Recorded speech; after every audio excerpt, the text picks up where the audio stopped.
The kettlebell front squat is the next step after a goblet squat.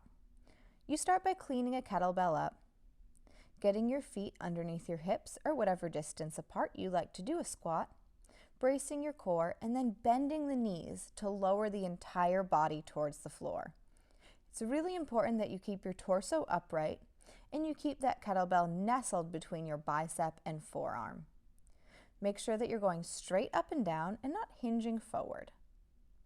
Here you can see what the exercise looks like from the front, and you'll get a better idea of how the kettlebell is sitting on my arm.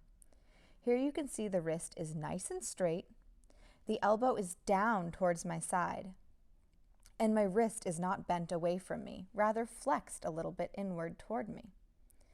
The other hand that's not holding a kettlebell can shadow it and be right next to the other one. I then squat down, bending the knees and keeping my torso upright and my gaze straight ahead. This is a standing exercise, so there's no need to look down while you're squatting. You can also do this with 2 kettlebells. Here you will need to take a wider stance in order to clean up both bells.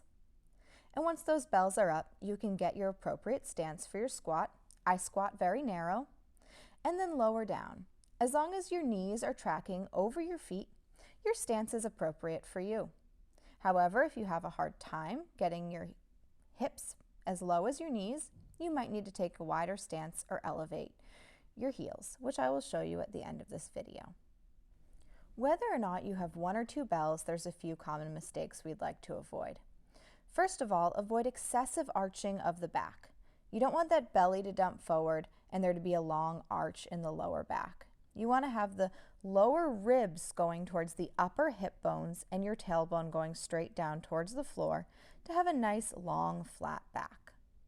As I mentioned before, you want to have the knees tracking right over the feet. If the knees shoot out to the outside of the foot, you probably need to take a wider stance.